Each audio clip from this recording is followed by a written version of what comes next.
اس لیے کوشش ہوتی ہے 2-4 باتیں اصلاحی طور پر بیان کر دی جائیں۔ میں ایک مثال سے اپنی بات کو شروع کروں گا اور اسی مثال ہی سے آپ حضرات کے سامنے مسئلہ سمجھ کے اندر آ جائے گا۔ کسی مالک نے، کسی آقا نے، کسی سردار نے اپنے نوکر کو، اپنے خادم کو حکم دیا کہ وہاں سامنے میرا باغ ہے، اس کے اندر پھل لگے ہوئے ہیں، یہ ٹوکرا اٹھاؤ، یہ تھیلا اٹھاؤ، یہ برتن اٹھاؤ، باغ کے اندر جا کر میرے لیے عمدہ قسم کے پھل لے کر آؤ، بہترین قسم کے پھل لے کر آؤ۔ تو میرے لیے بہترین قسم کا پھل لے آئے گا، میں تیرے سے راضی ہو جاؤں گا، انعام سے نوازوں گا، میڈل دوں گا، تمغہ دوں گا۔ مالک، نوکر بڑا خوش ہوا کہ مالک کی طرف سے انعام ملنے والا ہے۔ چلنے جو لگا تو مالک نے آواز دے کر کہا، میرے باغ کے اندر جانے سے پہلے میری ایک بات یاد رکھنا، میں نے اپنے باغ کے 4 حصے بنائے ہوئے ہیں۔ پھل توڑنے سے پہلے، پھل لانے سے پہلے یہ بات میری ذہن کے اندر رکھ لینا کہ باغ کے جس حصے کو کراس کرنا ہے، جس حصے سے گزر کر جانا ہے، واپس جب بات ختم کروں گا انشاءاللہ بات سمجھ کے اندر آئے گی۔ باغ کے جس حصے سے گزر جانا ہے، آگے نکل جانا ہے، واپس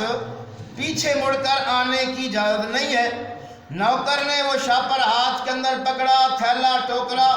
سر کے اوپر رکھا، باغ کے اندر داخل ہوا، باغ کے اندر پہنچا، درختوں کے اوپر نگاہ دوڑائی۔ باغ کے پہلے حصے کے اندر درخت موجود تھے لیکن درختوں پہ پھل نہیں تھا۔ درخت موجود تھے بزرگوں، لیکن درختوں پہ پھل نہیں تھا۔ حیران ہو گیا، پریشان ہو گیا کہ پھل لینے آیا تھا، یہاں تو پھل نہیں ہے۔ چلو دوسرے حصے کے اندر جاتا ہوں، وہاں سے پھل لے کر کے آتا ہوں۔ پہلے حصے کو کراس کر کے دوسرے حصے کے اندر پہنچا، وہاں جا کر نگاہیں جو درختوں پہ دوڑائیں، درختوں پہ پھل لگا نظر آیا، لیکن کچھ کچا تھا، کچھ پکا تھا۔ توڑنا چاہتا تھا، دل کے اندر خیال آیا کچا اور پکا ملا جلا پھل ہے، مالک کے پاس لے کر گیا، ہو سکتا ہے مالک ناراض ہو جائے، اس کی پسند کا پھل نہ ہو، انعام سے محروم ہو جاؤں۔ یہی سوچ کر کے اس نے اپنے باغ کے دوسرے حصے کو بھی عبور کیا،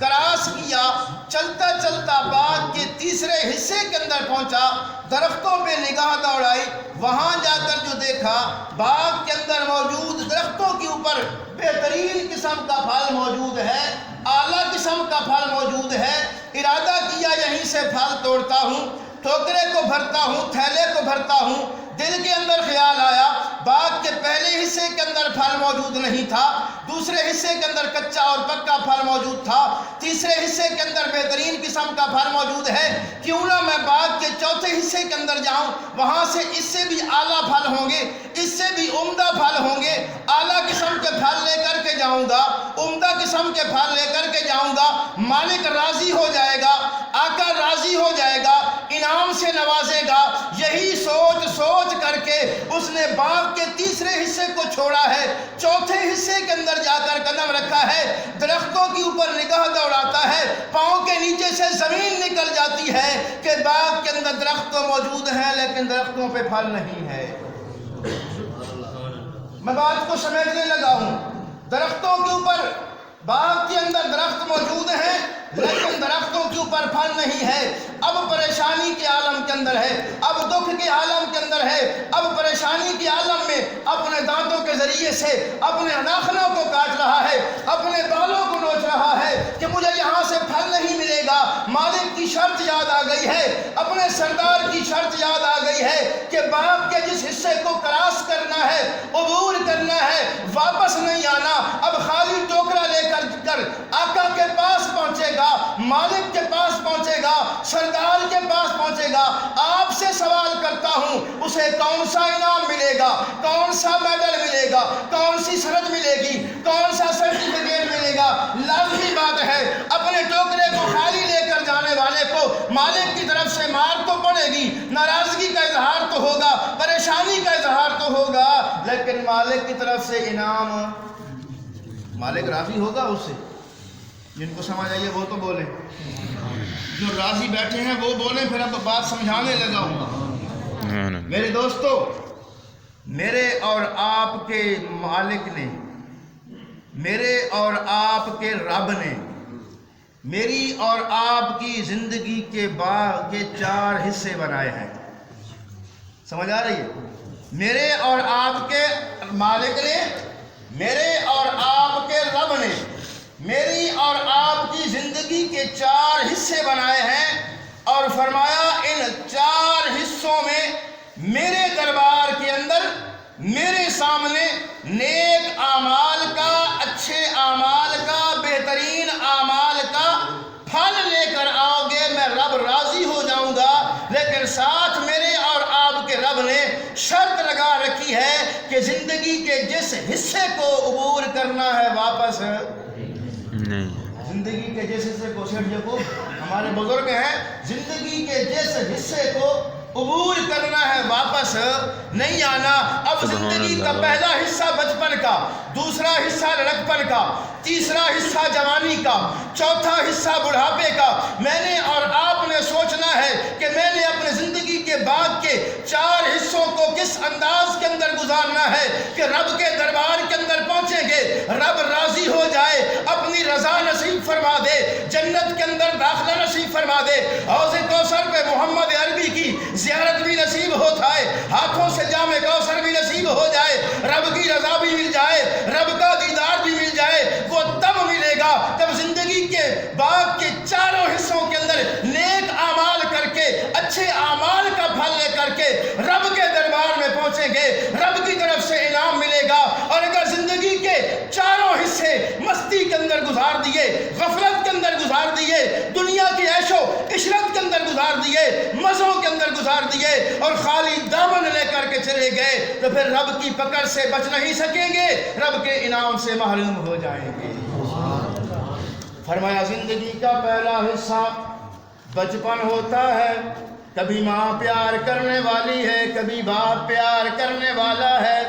بہنیں پیار کرنے والی ہیں، رشتہ دار پیار کرنے والے ہیں، مزے مزے کے اندر زندگی کے بعد کا پہلا حصہ عبور کر لیا ہے، لڑکپن آ گیا ہے، بچپن کے اندر اعمال نہیں کر سکا، لڑکپن آ گیا ہے، جوانی کی طرف قدم اٹھنے لگے ہیں، سوچ کچی اور پکی ہو گئی ہے، جس طرح اس مالک کے باغ کا پھل کچا اور پکا تھا، تیری اور میری سوچ کا پھل کچا اور پکا ہو گیا ہے، کبھی کوئی کام ہے، کبھی کھیل کا میدان ہے، کبھی یاروں کی بیٹھک ہے، کبھی دوستوں سے گپ شپ ہے، کبھی بازار کا چکر ہے، یہاں سے میں نے اپنے مالک کے دربار میں جانے کے لیے پھل حاصل کرنا تھا، لیکن میں پھل حاصل نہیں کر سکا، اسی سوچ کے اندر میں نے زندگی کے باغ کے دوسرے حصے کو کراس کیا ہے۔ 407 کے اندر ایصال ثواب کی نیت سے آنے والے میرے دوستو،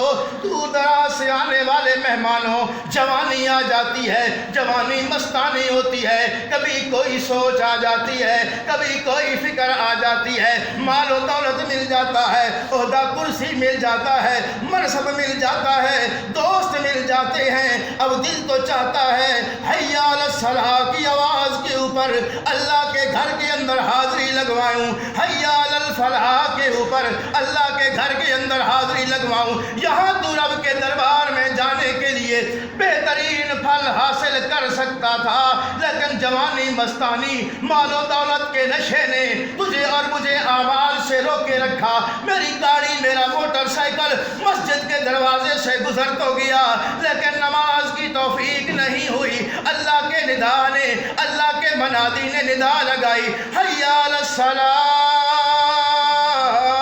حی علی الصلاۃ، مار صاحب نماز کے لیے آ جاؤ، چودھری صاحب نماز کے لیے آ جاؤ، شیخ صاحب نماز کے لیے آ جاؤ۔ جوانی کے نشے کے اندر اللہ کے گھر کو نہیں آباد کر سکا، زندگی کے باغ کے تیسرے حصے کو کراس کر عمر کے چوتھے حصے کے اندر قدم رکھا ہے، جسے بڑھاپا کہتے ہیں، قرآن جسے نکمی عمر کہتا ہے۔ اب زندگی کے باغ کے اس حصے کے اندر پہنچے ہیں جہاں پھل تو حاصل کرنا چاہتے ہیں لیکن جسم کے اعضاء ساتھ نہیں دیتے۔ اب اللہ کے گھر کے اندر چل کر جانا چاہتے ہیں، پاؤں ساتھ نہیں دیتے، زبان سے اللہ کے قرآن کی تلاوت کرنا چاہتے ہیں لیکن آنکھیں ساتھ نہیں دیتی۔ میرے دوستو، میں نے زندگی کے باغ کے چوتھے حصے کو بھی اسی طرح ناکامی کے اندر گزار دیا، بتاؤ پھر میں رب کے دربار میں کیا لے کر کے جاؤں گا؟ رب کے دربار میں کیا لے کر جائیں گے؟ ہاں، یہاں پہ ایک آخری بات اور پتہ کی بات کرنا ہے، کیا ہے؟